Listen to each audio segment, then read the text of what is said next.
Subscribe करें हमारे YouTube channel साधना gold को और पाएं वीडियो सबसे पहले। और हाँ, बेल आइकन दबाना ना भूलें। आपको पता होना चाहिए, आपने सदन कसाई का नाम सुना है? भक्त हुए सदन कसाई। पूर्व जन्म में वो एक ब्राह्मण संत थे। देखिए प्रारब्ध कैसे व्यक्ति को कहां लेकर के जाता है। सदन कसाई पूर्व जन्म में एक बहुत अच्छे संत थे, तपस्या कर रहे थे। तपस्या करते करते एक गाय उनके आगे से निकली, पीछे एक कसाई हाथ में छुरा लेकर के गाय को मारने के लिए दौड़ रहा था। और तपस्या करते करते जब सामने से वो कसाई निकला, गाय तो निकल के भाग गई आगे, कसाई आया तो उस कसाई ने महात्मा जी से पूछा गाय किधर गई? तो महात्मा जी बोले तो कुछ नहीं, इशारा कर दिया इधर गई। अब कसाई ने जाकर के गाय पकड़ ली और गाय को मार दिया। मारने के बाद में अगले जन्म में देखो क्या होता है। वो जो कसाई था वो एक गांव में जन्म लेता है। यह जगन्नाथपुरी के पास में की बात है। यहीं आकर के वो कसाई यहीं पैदा हुआ जगन्नाथपुरी के पास में। और वो जो गाय थी वो उसकी पत्नी बन गई। बात को समझिएगा। और जो वो महात्मा जी थे वो कसाई के घर जन्म लेते हैं। देखिए प्रारब्ध कैसे बिगड़ा। कसाई के घर जन्म लिया। जन्म लेने के बाद में सजनों धीरे धीरे भक्ति तो थी, और इतनी भक्ति थी कि उनका कर्म था मांस तोलने का, मांस तोलते थे। तो सजनों जब वो ज्यादा तोल देते थे तो वो तो कुछ नहीं कहता था, पर भक्ति में इतने मस्त रहते थे कि कहीं कम तोल देते थे तो लोग आके मारते थे, उनको पीटते थे, रोज मार खाते बेचारे। अगर ज्यादा तोल के आ जाए तो घर वाले मारे, और कम तोल दे तो महाराज वो ग्राहक मारे। दोनों तरफ से मार खाना उनके। तो एक दिन रास्ते से आ रहे थे तो सालेग्राम जी को दया आ गई। सांवले सांवले सालेग्राम जी उनको रास्ते में सदन कसाई ने सालेग्राम जी को उठाया और ला करके बोले कितना सुंदर है स्वरूप है, तराजू पे रख दिया। अब कोई 2 किलो बोले तो भी वही, और 4 किलो बोले तो भी। और वारे ठाकुर जी देखो अपने भक्तों के लिए क्या क्या करते हैं। सदन कसाई के यहाँ मांस तोल रहे हैं सालेग्राम जी। क्या प्रभु की करुणा तो देखो, दीनता तो देखो आप। हमारे अंदर प्रेम नहीं है परमात्मा के प्रति, खाना पूर्ति है। और सजनों खाना पूर्ति है, इसीलिए भगवान हमें पत्थर की मूर्ति दिखाई देते हैं। इसलिए भगवान नहीं दिखाई देते। ये जगन्नाथ जी, ये साक्षी गोपाल जी, ये पत्थर की मूर्तियां, ये लकड़ी की मूर्तियां नहीं है। ये यहाँ के राजा से, पुजारियों से पहले बात किया करते थे मेरे भाई। ये तो कुछ वर्षों पहले बात बंद हुई है। ये बोलते थे, साक्षी गोपाल जी भी बोलते थे, कुछ वर्षों पहले की बातें। अब हमारा विश्वास ही नहीं है। भगवान क्या कहते हैं? तेरी जैसी भावना वैसा मैं बन जाता हूं।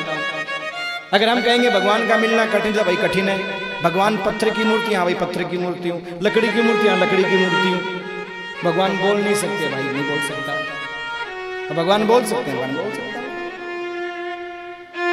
सजनों सदन कसाई के यहाँ वो सालेग्राम जी ऑटोमेटिक, अपने आप ऑटोमेटिक 2 किलो बोले तो 2 किलो, 4 बोले तो 4, 2 250 ग्राम 250 ग्राम तुलते रहे। एक महात्मा आकर के बोले अरे पगले तूने ये क्या कर रखा है? पागल है, तेरे में बुद्धि नहीं है? ये सालेग्राम जी है और इनसे इतना गंदा काम कर रहा है तू? छी शर्म नहीं आती? नरक में भी जगह नहीं मिलेगी तेरे को। सदन कसाई बोले बाबा जी गलती हो गई, मुझे पता नहीं था। सालेग्राम जी ला मेरे को दे। और सालेग्राम जी को लेकर के आ गए महात्मा जी।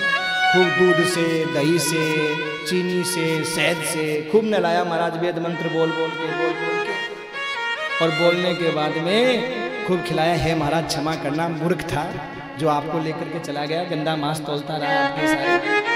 हे भगवान क्षमा करना। रात को महात्मा जी सोए तो सपने में भगवान आके बोले बाबा जी ये क्या गड़बड़ घोटाला कर दिया? क्यों, क्या हुआ महाराज? मैं तो खूब चरणामृत से नहलाया हूँ, खूब बढ़िया खिलाया हूँ। बोल ठीक है महात्मा जी, आपकी भक्ति अपनी जगह है, पर जो आनंद मेरे सदन कसाई के पास में था वो आपके पास में नहीं है। अरे वहां क्या आनंद था? बोले महाराज वो मुझे लोरियां सुनाते रहते थे, गीत सुनाते रहते थे और बार बार झूला झुलाते रहते थे। तराजू में झूला झूलते, जब कुछ तोलते तो झूला झूला। अब बाबा जी तुम्हारे पास कहाँ झूला है? और झूला हो भी तो वो आनंद नहीं है। और जब सपने में आकर के भगवान ने कहा तो महाराज सुबह होने से पहले ही बाबा जी पहुंच गए। ये क्षमा करना भक्तराज, वास्तव में जिसके यहाँ परमात्मा स्वयं आने का चाहते हो, मैं कैसे रोक पाऊंगा? आप बहुत अच्छे हो, बड़ी कृपा है ठाकुर जी की। तो सदन कसाई बोला गुरुदेव मुझे तो कुछ आता भी नहीं है, मैं क्या करूं, बड़ा पाप ही पाप किया है। तो कहा आप जगन्नाथ जी की यात्रा करो, आप जगन्नाथ जी के पास जाओ, क्योंकि जगन्नाथ जी बड़े दयालु हैं। जगन्नाथ के बाद जगत पसारे वो दयालु जगन्नाथ जी। जगन्नाथ जी के यहाँ जाओगे और जगन्नाथ जी से प्रार्थना करोगे तो वो अपने आप पे कृपा करेंगे, सारे आपके पाप छूट जाएंगे। पर सजनों प्रारब्ध तो साथ में चलता है ना। अब देखिएगा, मिलाइएगा आप अपनी भी यात्रा को और इनकी भी यात्रा को। यात्रा करने चल दिए हैं, सदन कसाई यात्रा के लिए चले। तो अब सजनों कोई टोली के साथ में जाते तो है चल लोग उसको निकाल देते कि मांस बेचने वाले साथ में इसके संग कैसे खाएंगे, हटा देते उसको। महाराज बेचारे अकेले चल दिए, कोई बात नहीं, भिक्षा मांग लेते खा लेते, चल देते, भिक्षा मांग लेते खा लेते। चलते चलते चलते चलते जगन्नाथ जी से कुछ दूरी पर एक घर में भिक्षा मांगने के लिए गए। शाम का समय था। तो जो घर की गृहिणी थी उसने महाराज उनको बहुत अच्छा भोजन कराया, बहुत अच्छा, बहुत दिव्य भोजन कराया। सदन जी को बहुत अच्छा भोजन करवाया और कहा महाराज जी रात हो गई, कहाँ जाओगे, रात को यहीं निवास कर लो। कहा नहीं नहीं हम तो चले। नहीं नहीं बाबा जी कहाँ जाओगे, रात हो गई, इतनी रात में, जब आपका ही घर है ये तो कहा ठीक है कर लेंगे। अब महाराज उसके यहाँ निवास कर लिया। अब रात जब 2-4 घंटे बीते तो वो उनके पास आके बोली बाबा जी चलो। कहाँ? बोले मुझको लेकर के चलो। अरे देवी मैं तुझे कहाँ लेके जाऊंगा? बोले बाबा जी रोटी खिलाई है मैंने आपको, चलो मुझे भगा के ले जाओ यहाँ से। सदन कसाई बोला मैं जगन्नाथ जी के दर्शन करने जा रहा हूँ। देवी अच्छा मैं मेरी भी आ गई ना।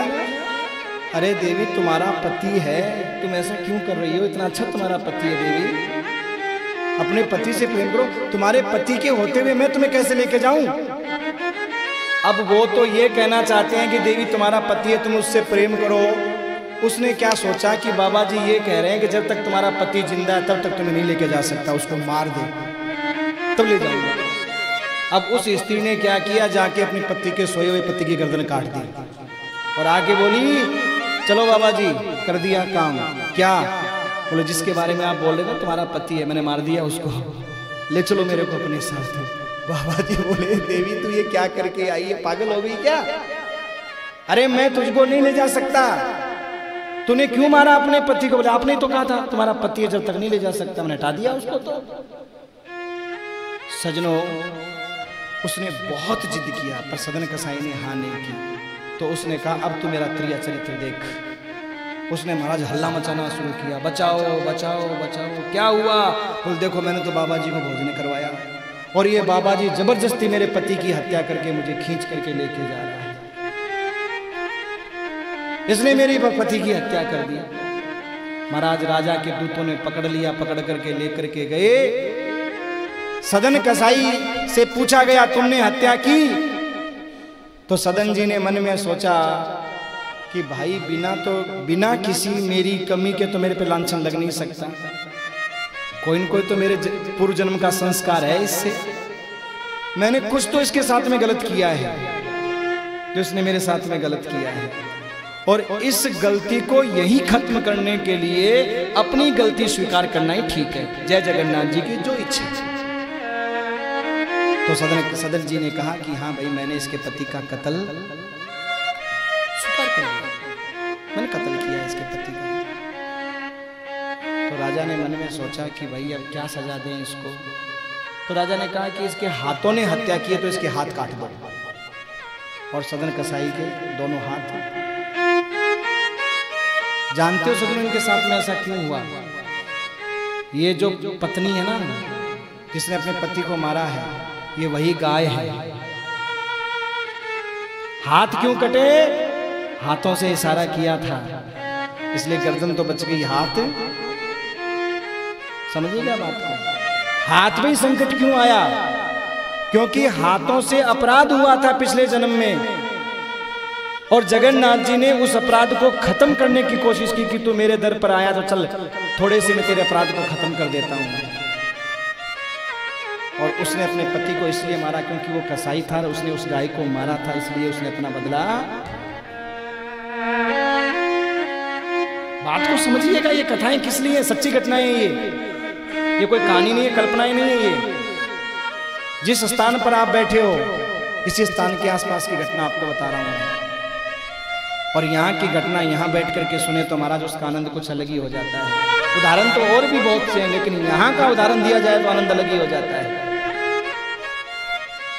अब सदनों, जब सदन कसाई के हाथ कट गए तो सोचा भाई हम और आप होते तो सोचते हैं काय का जगन्नाथ है, हाथ कटवा दिए, काय का दर्शन करने जाए यार जगन्नाथ जी के, चलो अब तो वापस घर चलेंगे।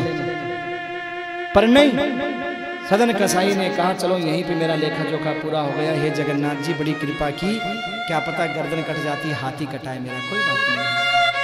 और वहां से महाराज वो जगन्नाथ जी की पैदल यात्रा के लिए चले। जगन्नाथ जी के मंदिर में जब पहुंचे तो मैंने कहा ना कि जगन्नाथ जी पहले पंडे पुजारियों से बात करते थे, राजा से भी बात करते थे। तो जगन्नाथ जी ने पंडे पुजारियों को कहा मेरा परम भक्त सदन आ रहा है, जाओ उसको पालकी में बिठा करके लाओ। पालकी भेजी, पालकी, और जब पालकी भेजी तो सदन जी बोले नहीं मैं पैदल ठीक है। अरे महाराज ऐसे कैसे पैदल ठीक है, भगवान का आदेश है। अब यहाँ की गवर्नमेंट तो महाराज वो जगन्नाथ जी हैं, राजा भी निमित्त होता है। यहाँ का जो राजा है, जो गवर्नमेंट है, वो कौन है? जगन्नाथ जी। चाहे कोई कितना बड़ा अधिकारी हो, राजा हो, वो जगन्नाथ जी की हाजिरी जरूर लगाता है। हाँ? कोई कितना बड़ा क्यों ना हो, क्योंकि उनके सामने हम क्या बड़े हैं भाई। ये संसारिक पद है, ये जितने भी पद है ना, राजा, महाराजा, एसपी, डीएसपी, कलेक्टर, इंस्पेक्टर, नेता, अभिनेता, वक्ता, ये सब पद तो ये संसारी पद है। वास्तव में जो हमारा पद है वो दाता एक राम भिखारी सारी, वो परमात्मा है, हम आत्मा हैं। जगन्नाथ जी ने पालकी भेजी, पुजारियों ने हाथ जोड़े, महाराज बैठ जाओ। सदन जी बोले वारे ठाकुर पहले तो हाथ कटवाए, अब पालकी में बिठवा रहा है। जय हो तेरी जय हो।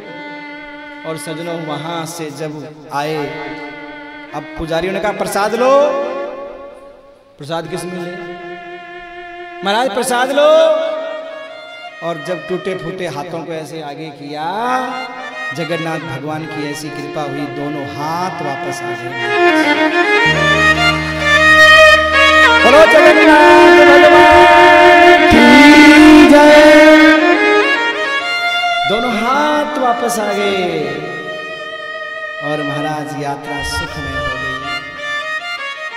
तो सजनों, जगन्नाथ जी यात्रा में परीक्षा भी लेते हैं। आप चरित्र उठा करके देख लीजिए, बड़े बड़े भक्तों के लिए आप हम क्या हैं। तो कभी भी किसी भी तीर्थ में जाएं, कोई ऐसी बात हो जाए उसको मन से निकाल देना। जो परमात्मा का प्रेम है वो हृदय में आप रखना है, क्योंकि कोई किसी को दुख नहीं देता, कोई किसी को सुख नहीं देता। भागवत के प्रथम स्कंद के 17वें अध्याय के 18वें श्लोक में लिखा है, नैवयम क्लेश बीजानी यतः शिव पुरुषर्षभ पुरुषम तम बीजानी मोह वाक्य भेद विमोहितः। न कोई किसी को दुख देता है, न कोई किसी को सुख देता है। हर आदमी अपना किया हुआ कर्म